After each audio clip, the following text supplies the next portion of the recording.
sommes vraiment très satisfaits de cette grande mobilisation, plus de 200 personnes pendant 2 jours pour le symposium.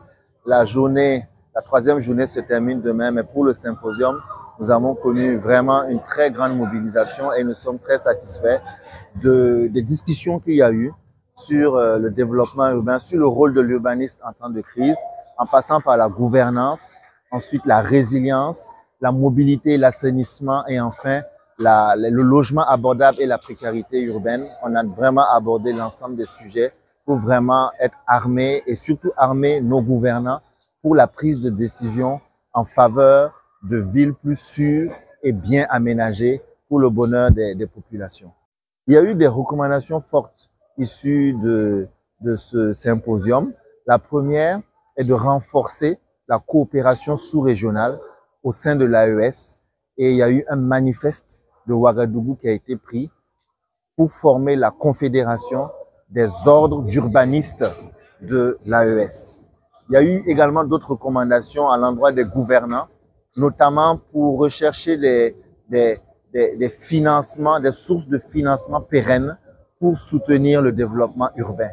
Et puis, il y a eu des recommandations techniques à l'endroit et des gouvernants, mais aussi des techniciens, pour prendre en compte la mobilité douce au sein des villes, prendre en compte la végétalisation au sein des villes, prendre en compte la résorption des quartiers précaires, la requalification des centres urbains et surtout la problématique des déplacements massifs des populations suite aux enjeux sécuritaires qui font que les villes grossissent et qu'il faille trouver des solutions pour toutes ces populations déplacées qui sont aujourd'hui dans les villes et qui ont besoin de tous les services urbains et tous les services sociaux pour pouvoir vivre convenablement dans les villes où elles se trouvent.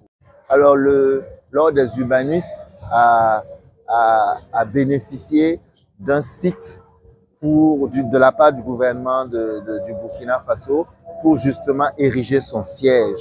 Et nous sommes très reconnaissants par rapport à l'octroi de ce site.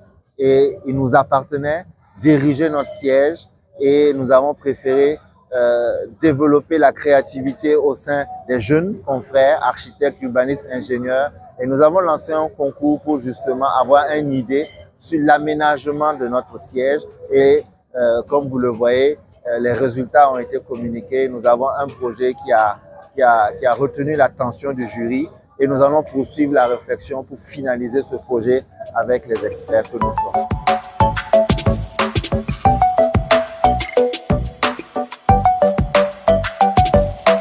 La tenue de cet événement était essentielle car elle nous a permis de partager nos expériences en matière d'aménagement et de construction et de raviver la flamme de notre solidarité et de notre engagement à œuvrer pour le bien-être de nos populations. Sous le thème « Développement urbain durable en Afrique, rôle de l'urbanisme en temps de crise », ces 72 heures ont été un véritable moment d'échange franc et direct, témoignant de notre attachement à bâtir des villes planifiées et bien aménagées. Elles ont également mis en lumière le rôle crucial des urbanistes dans le développement urbain grâce à des propositions de solutions créatives et efficaces pour nos villes.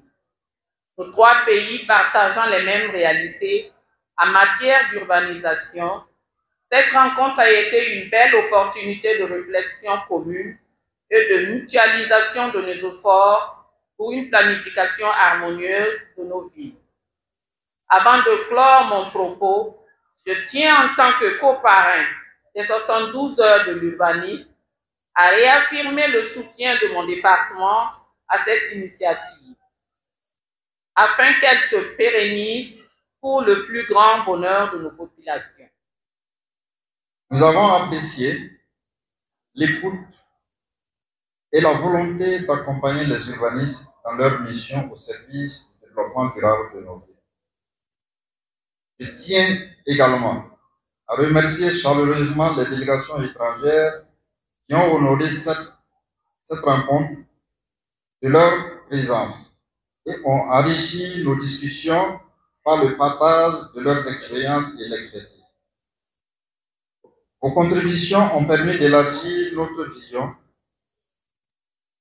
et de renforcer la coopération entre nos différents pays. Nous espérons que ces échanges se poursuivront au-delà de cet événement. À nos partenaires institutionnels, techniques et financiers, nous adressons notre profonde gratitude pour avoir accepté de nous accompagner pour une première édition. Il s'agit de l'Université Hope Nouvelle, de l'UEMOA, de l'Agence belge de coopération ENABEL, la Direction générale de l'urbanisme et de la viabilisation de la cartographie, l'Office national de contrôle des aménagements et des constructions, Suno Assurance, l'Agence municipale des grands travaux, le Centre de gestion des cités, la Sonature, le CGC, Sinfaso, Africa Génie Bâtiment, AGB et Alliot System. Grâce à votre appui, ces 72 heures de l'urbanisme ont été une plateforme de dialogue fructueux, favorisant la réflexion et l'innovation pour un urbanisme plus adapté à nos réalités locales. Votre engagement à nos côtés est essentiel pour concrétiser les ambitions que nous portons ensemble. Je vais également rendre hommage à tous les confrères urbanistes, chercheurs, enseignants, praticiens et étudiants qui ont répondu présents à cet appel. Votre mobilisation témoigne de notre passion pour notre métier et de votre engagement en faveur des villes plus résilientes, inclusives et durables.